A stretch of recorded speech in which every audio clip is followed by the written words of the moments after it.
This program is brought to you by thepodcastfactory.com. Ben Settle, compulsively punchable. He's the kind of guy who you'd probably just punch on the arm really hard if you ever met him. Worshipped by feminists. He pokes fun at feminism and women, just joking around, his whole sandwich making thing. Mildly inspiring. Yes, I recommend the Ben Settle Show, and anybody who isn't on it, that's their own loss. Somewhat authentic. Ben is a very distinct personality. There's no fluff. I can't stand fluff. Syrupy sweet. Tells it like it is, and sometimes may not be the most polite manner, shall we say. Kind of useful. So I have spent tens of thousands of dollars on coaching and masterminds, and I've learned more from Ben Settle's podcast than from any of that. Semi-intelligent. Ben sounds like a crazy guy at times, but he's one of the smartest individuals in marketing I've ever met. Mostly forgettable. He's always in the forefront of my mind. The BenSettle.com podcast begins now. This is Ben Settle, BenSettle.com show, talking to Jonathan about how I got the clap. Oh, wait, no, I had to do claps. My bad. Every time I use that joke, you laugh. I get you to laugh every time. And I've done that many times to you. Have I not? Before we start a show? Yeah, I don't know why. I don't because, and for anyone listening, the reason the joke comes up, even though it means nothing to anybody but me and Jonathan, it's like our inside joke that we don't expect you to care about, nor do we care if you care about it. But just to explain it, because why not? When I record on my side, I have to clap into this microphone twice so that the audio guy can sync our two voices up. Thus, I make a joke about the clap. Now, what I just did there, Jonathan, just that bit of nothing, that means nothing to anyone, is I just talked to hear myself talk. I thought that was every episode. This is even worse. That literally had no point other than to me talk to hear myself talk. And, or should I say speak to hear myself talk. And that is sort of related to what I want to talk about here. There's this phrase I've been thinking about called typing just to hear yourself write. Now, I see, not just me, I'm sure anybody can look around and observe this. You can see it in people's emails and their blog posts. You can hear it in their videos and their dorky little videos as they walk around and talk about nothing that means anything to anybody. Especially the Facebook Live videos. I get such a kick out of it. So recently, over the last few months, I've been privy to the coaching market. I've had an inside look at the coaching market. These people who do life coaches and all that. And I've never seen so many boring videos. Dude, seriously, I'm not even kidding you. The videos are, and these are by the people making good money in that market. That's what amazes me about it. They all start out like, hey, Facebook. Nice. Hey guys. Hey, podcast listeners. Hey, listeners. Oh, look who's here. Oh, hey, how are you doing? I'm going to wait a few minutes so everybody can come on. And they waste 5 minutes with this nonsense. Hey, it's, hey, how's it going, Facebook? How are you? And they do this, and you're like, could you just get to the freaking point already? I can just imagine when people just tune out of these things. But that's an example of just speaking to hear yourself talk. Now, does that make any of them bad people? No. I mean, I hope not, because I just did it at the beginning of this show, so I'm as guilty as anybody with this. But at least I can drag it out to the forefront so we can all look at this ugly, rotting thing called typing to hear yourself write and talk about it a little bit. This is going to be a weird episode, Jonathan, because I don't even know what kind of direction I have with this. I'm just going to talk about it. I'm just going to speak to hear myself talk. All right.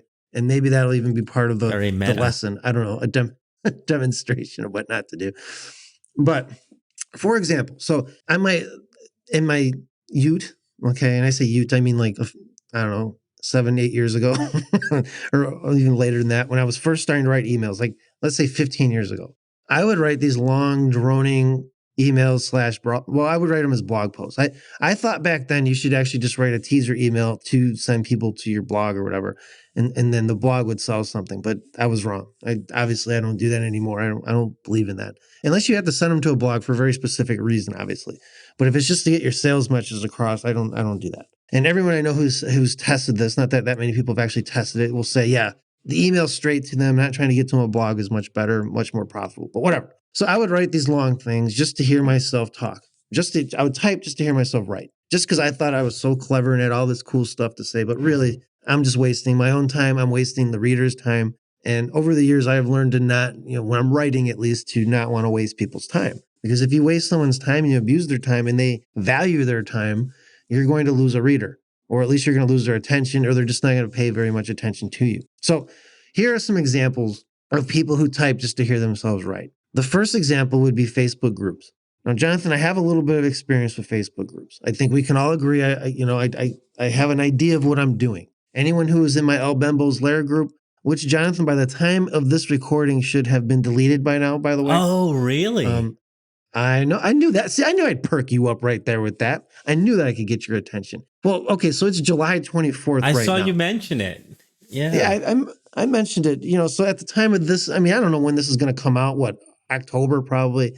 It should have been long gone by then. And for many reasons, mostly it's starting to get kind of repetitive. It's kind of boring me. It lost its novelty after a few months. It was just such a unique experiment, but I don't have the interest in keeping it going for whatever reason. I kind of lost interest in it. So I'm actually going to be creating a new one that's going to be completely different, because there's no fun just doing the same thing every time, right? It's just not. It's no fun doing the same thing in and out. Everybody wants to do this. I don't. I want to do something different. The next one will probably be definitely more business oriented. It'll still be fun. It'll still be deranged and all that. You're a bastard. You got everybody chasing you, and then now everybody's got a group about nothing, and you're like, who the hell wants a group about nothing? What's wrong with these people? It was like the Seinfeld of Facebook groups. It really was. But my point is but when I had it going, we had some really deep conversations going on there about various things, like everything from abortion to guns to healthcare to toxic whiteness, which is always a fun topic, to like anything. Like we try to get it to the state pulling the life support from an unborn baby who's dying, and all these like moral and ethical things that people like to argue about. We would do all that stuff. I mean, it was just fun. Like I would drop a bomb in there sometimes if we're going to bed. I'd say, hey, here's why I think fat shaming is good. And then I go to bed. I wake up and there'd be like, it's 400 comments. And it was fun for a while there. It really was. But it started to become kind of a time suck for me. And we were just getting too repetitive. And I noticed that the people in there became what was described by Stephanie Arroyo as who studies personality types. Now that's what she does in her marketing. She types people, their personalities, so you can better sell to them. She called it a Viking's den. Like we're just like a bunch of Vikings sitting in there sharpening our swords, drinking mead and beer, fighting each other. And then if we see something outside of El Bembo's Lair, we'd go attack that. Like it was weird, dude. Like if anyone in there who's a regular went out into the outside of the group and got in an argument with somebody about something, just on the main page somewhere, 4 or 5 of the people from El Bembo's Lair would come to their side and like just were like attack dogs, berserkers. It was amazing to me. I'd never seen anything like it before. But it started to kind of lose its novelty after a while. It was starting to get too much, and there was too much nonsense being posted in there that I was trying to keep up with. Anyway, the next one's going to be different. But while we were doing that group, while we were doing it, there was a lot of deep thinking going on, a lot of plumbing the depths of human psychology, as Sean K, email player subscriber, Sean K described it. And that was great. But you'd always have a few people in there who would just type to hear themselves right. They would just go on, and we've already moved past a certain issue, like a certain threat. But they got to keep it going with repeating the same crap they just said before, just to hear themselves type. Right. And I can tell you, there's a danger in that, because if you do that not just on Facebook or anywhere, emails, anything, if you're just repeating yourself and you're saying the same point, making the same point the same way over and over, just because you think you have something clever to say, that can work against you. That's typing just to hear yourself right. You say what you got to say, you make your case, you get out, you move on with your life. That's the way I look at it. You see this a lot with health advice too. I mean, I'll tell you what, Jonathan, you go on Facebook, okay, and you sit there and tell people you have some kind of health problem and just watch what happens. Just watch. I mean, it's like you have every armchair health person out there in the world who's suddenly an expert about everything because they read a book, and they will do nothing but type to hear themselves right about something that they know nothing about on a deep level. It's just, and again, is this make someone a bad person? No, but what it does is it makes people not want to listen to you anymore. And, that can't be good for your business, the way I look at it. I mean, I don't know. Maybe I'm out of line with that, Jonathan. I don't know. Politics. That's always a good one, right? Every time Trump farts, there are certain people out there, I'm sure you've seen them on your news feed. Not anymore. Okay? Anything Trump does or anything he doesn't, even stuff he doesn't do, right? It could be total fake news, and you will see you see the vultures come out of nowhere. I mean, and they're just hyping to hear themselves right. They're going on, and they'll start going on and on these tangents about nothing, which again is fine. But if you're doing that in your marketing, and that sort of thing, you're just repeating yourself over and over and over with the same talking points, you're probably going to lose audience members. Whatever the media is, it could be a podcast. Jonathan, if I came on this podcast every day and talked about the same stupid thing every day, how many people? We only have 5 listeners as it is. Let's face it. Okay, we only have 5 listeners. I'd lose 4 of them. Only Cupcake would be listening to this. She's the only one because she just has to hear my sweet voice. But other than that, we would just lose everybody. And that's the way it is. Now, again, what I'm saying here does not just apply to social media. It applies to everything you communicate in. Are you saying the same thing over and over and over? Are you just typing to hear yourself right because you think you've got so much clever stuff to say? Or are you going to get in and get out, make your point? Because the better you get at just making a point in as few words as you can, the better email copywriter you'll be, the better copywriter you'll be, the better speaker you'll be, the better podcaster you'll be. Jonathan, I think you would agree with that, being the podcast master on this call right now. Thank you. Getting to the point and being able to say things in a pithy way. I'm not saying you can't say a lot of stuff, but I'm saying being pithy about it, making your point. It respects people's time. They're going to respect you more. They're going to be more likely to buy from you. But if you just have like this 900-word email that you could have just said in 200-300 words because you just wanted to hear yourself right, it's going to work against you. And then I'll say, then we'll wrap this up after one more thing. But talking about religion is another thing. Bring up religion. You get every atheist out there thinking they know everything about everything. You get every other Christian out there trying to pitch atheists and becoming Christians. It's and it just is what happens. And then it just devolves into this mess of nothing because nobody's getting to the point. Nobody just has a point to make and says, okay, here's what I say, take it or leave it. If you don't like it, you don't believe it, top, who cares? Life goes on. But not with these topics. I've noticed this, talking about health, politics, religion. It's people are very, I don't know. They're almost they're almost cultish about it. You ever go listen to vegans talk, Jonathan? No. Oh yeah, yeah. Oh, actually, they are a little odd. You got some good ones. Don't get me wrong. I don't think they're all some of them are actually some people have to be vegan. For example, I know someone whose mother would die if she wasn't vegan.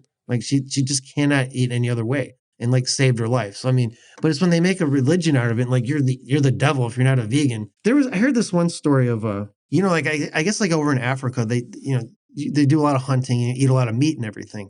And there was some vegan was mad because she couldn't find anything vegan there when she visited. It was lecturing the whole country on why they need to do that. And why they're hurting the environment and hurting the ozone, whatever the hell they say it does, killing animals. But the reality is, over there, they would die if they were vegans because it's just not a vegan. I'm going on what I was told. I think it was Africa. They would die over there if they tried to eat vegan. It wouldn't work. And so that's what I'm talking about. And this person went on and on and on, just hearing themselves right, but all the brilliant stuff about being a vegan. So anyway, my whole point is this: don't type just to hear yourself right. Don't speak just to hear yourself talk. And, if you want to use this episode as an example of that, be my guest, because I know we kind of went all over the place on this and I pretty much just did exactly what I said not to do. But sometimes, Jonathan, demonstration is the best form of persuasion, if not all the time. And that's all I got on that. Next week, we're going to talk about how opposing force creates vulnerability. It's a principle of battle and combat that I learned from Sifu, Wing Chun. But it applies to business just as much, if not more. And I'll give some examples of that. And I promise not to speak just to hear myself talk. I'll actually have a point next time. That's it. All right. That is a wrap for another BenSettle.com podcast. Thank you guys for tuning in. We'll be back in your earbuds next time. You've been listening to the BenSettle.com podcast. To get your hands on a free issue of Ben Settle's prestigious $97 per month email players newsletter, simply go to www.bensettle.com. This is the podcastfactory.com.